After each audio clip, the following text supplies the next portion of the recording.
Mateus capítulo 27. Assim que o dia amanheceu, todos os chefes dos sacerdotes e os líderes religiosos, anciãos do povo, conspiraram para condenar Jesus à morte. Então, amarrando-o, levaram-no e o entregaram a Pilatos, o governador. E sucedeu que Judas, seu traidor, ao ver que Jesus havia sido condenado, sentiu terrível remorso e procurou devolver aos chefes dos sacerdotes e aos anciãos as 30 moedas de prata. E declarou: pequei, pois traí sangue inocente. Mas eles alegaram: o que temos a ver com isso? Esta é tua questão. Judas atirou então as moedas de prata dentro do templo e, abandonando aquele lugar, foi e enforcou-se. Entretanto, os chefes dos sacerdotes ajuntaram as moedas e comentaram: é contra a lei depositarmos este dinheiro no cofre das ofertas, pois foi obtido a preço de sangue. Mas concordaram em usar aquelas moedas de prata para comprar o campo do oleiro e formar um cemitério para estrangeiros. Por esse motivo, ele se chama Campo de Sangue até estes dias. E assim se cumpriu o que fora anunciado pelo profeta Jeremias. Então, eles tomaram as 30 moedas de prata, o valor que lhe atribuíram os filhos de Israel,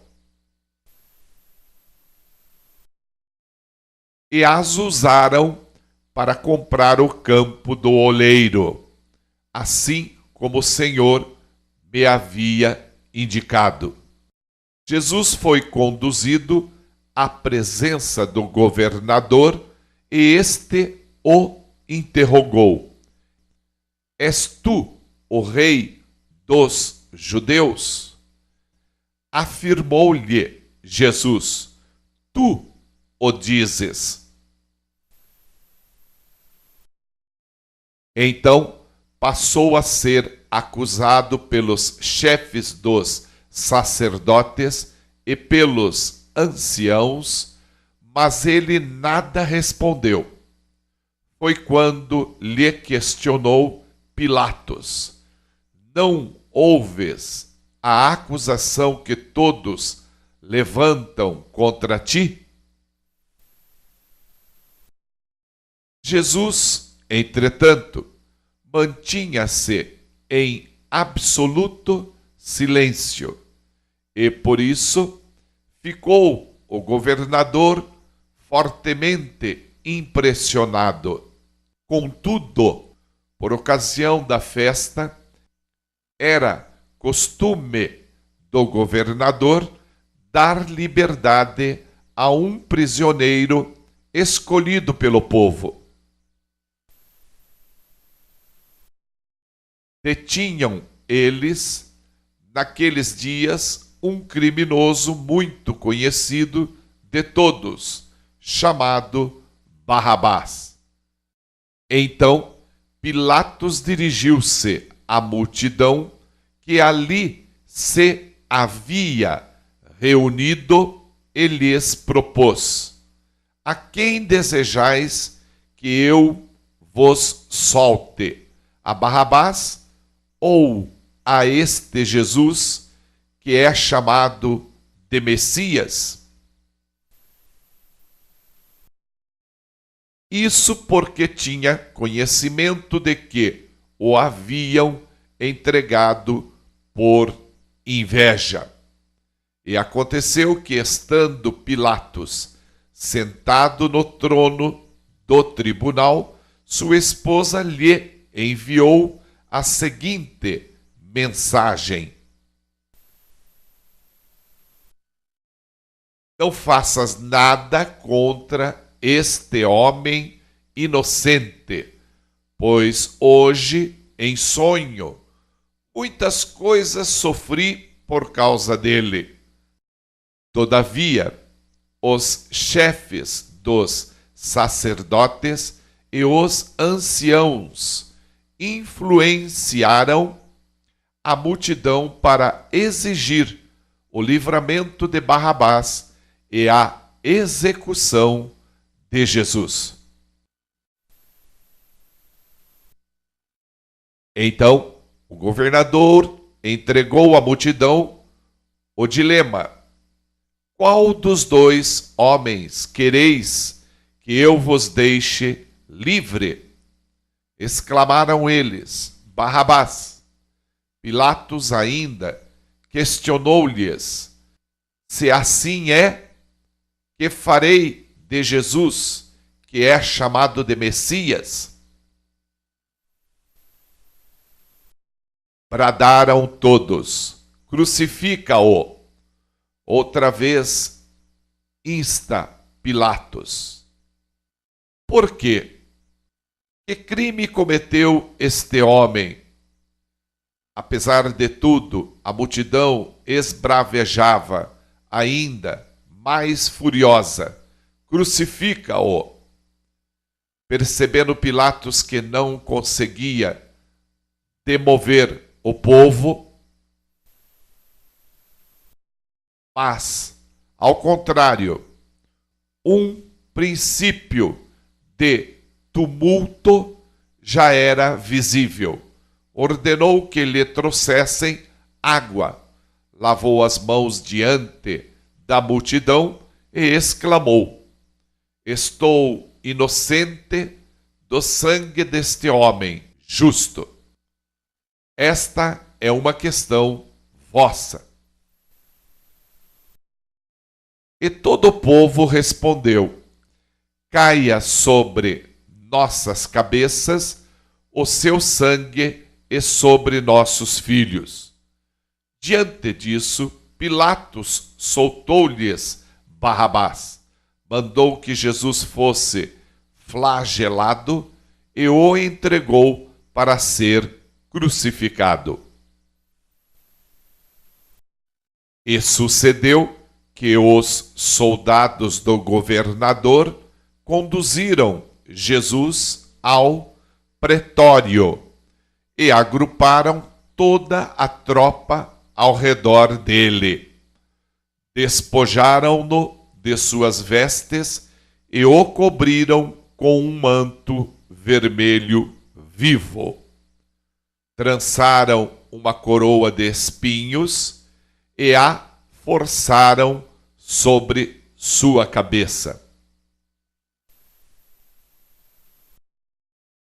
Puseram em sua mão direita um caniço e, ajoelhando-se diante dele, escarneciam, exclamando: salve, salve, ó Rei dos Judeus. Cuspiram nele e tiraram o caniço de sua mão, espancavam-lhe com ele a cabeça. Depois de haverem zombado dele, despiram-lhe o manto e o vestiram com suas próprias roupas. Em seguida, o levaram para ser crucificado. Assim que saíram, encontraram um homem da cidade de Cirene, chamado Simão, e o obrigaram a carregar a cruz. Chegaram a um lugar conhecido como Gólgota, que significa lugar da caveira. Deram-lhe para beber uma mistura de vinho com absinto, mas ele, depois de prová-la, negou-se a beber. E aconteceu que, após sua crucificação, dividiram entre si as roupas que lhe pertenciam, jogando sortes, e se acomodaram ali para o vigiar. Acima de sua cabeça fixaram por escrito a acusação forjada contra ele: este é Jesus, o Rei dos Judeus. 2 ladrões foram crucificados com ele, um à sua direita e outro à sua esquerda. As pessoas que passavam lançavam-lhe impropérios, balançando a cabeça, e exclamavam: ó, tu que destróis o templo e em 3 dias o reconstróis, agora salva-te a ti mesmo, desce desta cruz, se és o Filho de Deus. Do mesmo modo, os chefes dos sacerdotes, os mestres da lei e os anciãos zombavam dele, vociferando: salvou a muitos, mas a si mesmo não pode salvar-se. É o Rei de Israel. Desça agora da cruz e passaremos a crer nele. Pregou sua confiança em Deus, então que Deus o salve neste instante, se verdadeiramente por ele tem piedade, pois afirmou: sou filho de Deus. Igualmente o ultrajavam os ladrões que ao seu lado haviam sido também crucificados. Então, profundas trevas caíram por sobre toda a terra, do meio-dia às 3 horas da tarde daquele dia.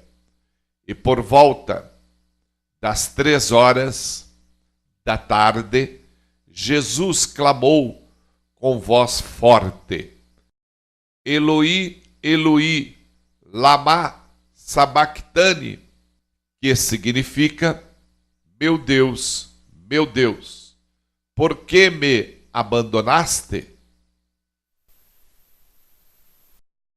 Mas alguns dos que ali estavam, ao ouvirem isso, comentaram: ele chama por Elias.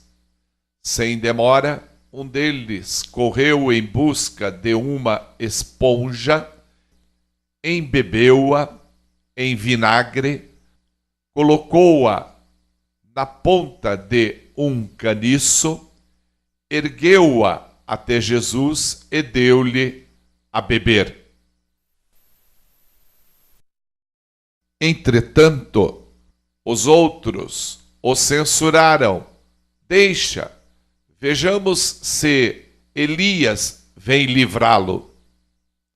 Então Jesus exclamou uma vez mais, em alta voz, e entregou o Espírito. No mesmo instante, o véu do santuário rasgou-se em duas partes, de alto a baixo. A terra estremeceu e fenderam-se as rochas.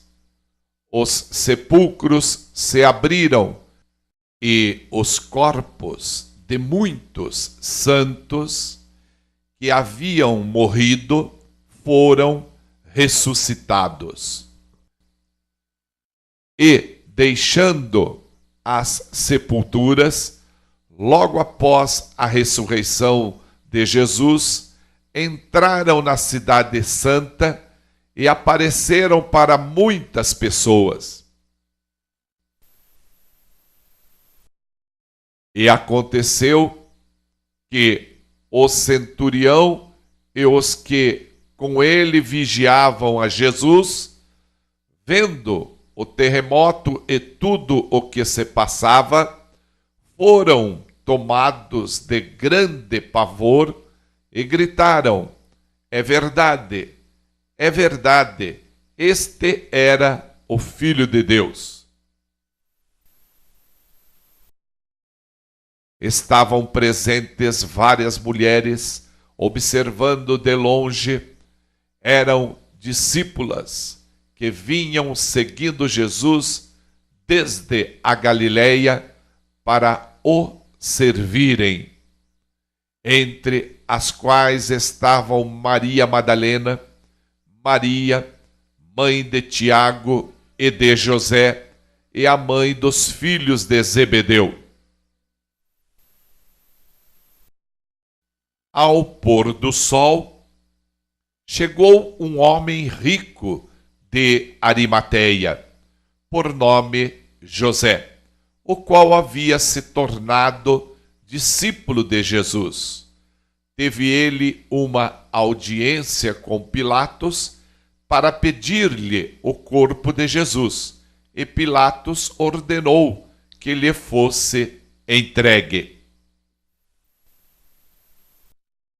Então, José tomou o corpo e o envolveu com um lençol limpo de linho e o colocou em um sepulcro novo, o qual ele próprio havia mandado cavar na rocha, e fazendo rolar uma grande pedra sobre a entrada do sepulcro, retirou-se.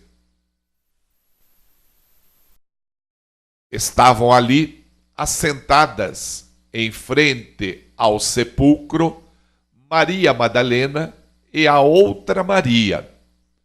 No dia seguinte, isto é, no sábado, reuniram-se os principais sacerdotes e os fariseus e foram até Pilatos e argumentaram: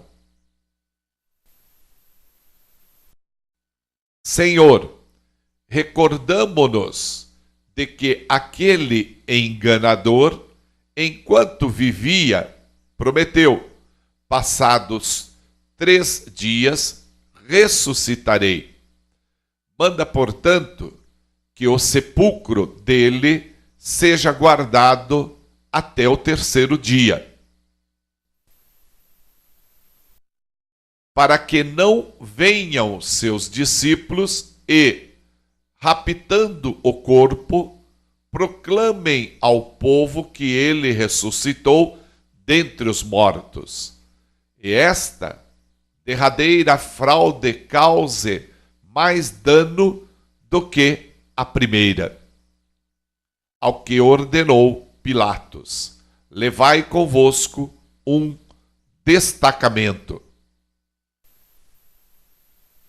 Ide e guardai o sepulcro como melhor vos parecer.